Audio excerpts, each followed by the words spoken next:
NIE Networks is a key enabler of the energy transition, and we're committed to delivering a sustainable energy system for all. We continually maintain our network and invest in innovation and sustainability today for the benefit of customers and the environment tomorrow. As we move forward, safety must stay front of mind, and we'll continue putting the safety and well-being of our colleagues, customers and communities first. NIE Networks is going into a new business plan, and for the first time that plan has been written with emission reduction targets bound in legislation here in NIE. This presents an opportunity to drive decarbonisation, both in terms of how electricity is generated and how it is used. At the same time, our maintenance and refurbishment work continues to keep the network safe. This includes our vegetation management programme, in which we cut trees, hedges and all our vegetation to prevent them growing too close to the network and coming into contact with overhead lines. This is essential to keep people safe and keep our network functioning. The requirement for vegetation management is set in legislation. We are obliged to keep a minimum separation between any object and any of our equipment to maintain a safe, secure and reliable network for all our customers.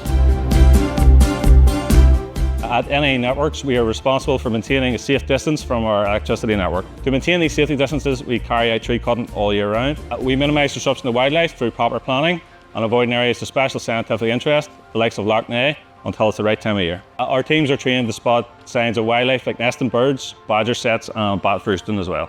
Well, if we talk about bats roosting, for example, the guys have carried an on-site assessment to check the larger trees for big cavities and generally have a look about for a few other bits and pieces, and then if that's an indicator, then they'll approach their supervisor, who then contact the relevant authority.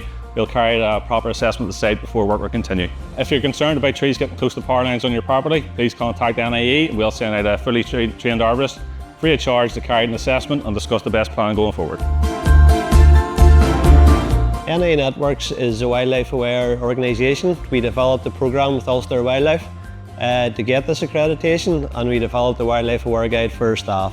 Our staff, both internal, our tree cutters and also our contractors, have been trained in biodiversity awareness techniques.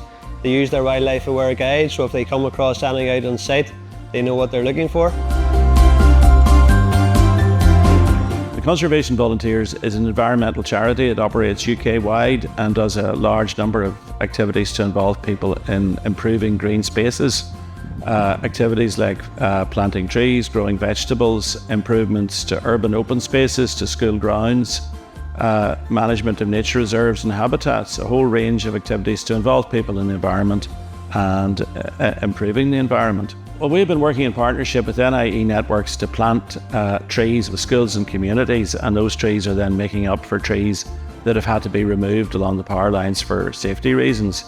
So during the winter planting season of 2023-24, we planted just over 10,000 trees across about 25 sites spread across Northern Ireland, and that included school grounds, the sides of sports fields, different community sites, a whole range of places. And we would plant native trees which are good for wildlife and biodiversity. These would be trees like alder and oak and birch and rowan, trees that are good for encouraging birds and other biodiversity. So all of that was very successful. So in the first year, we advertised for people to apply through an application process for free trees, and we'll be doing that again through the summer of 2024. I should maybe say that if we say free trees, we actually give advice on the site as to what trees would grow well there, what's good for the site, and then we would give support in terms of practical support, tools and advice on the actual planting of the trees.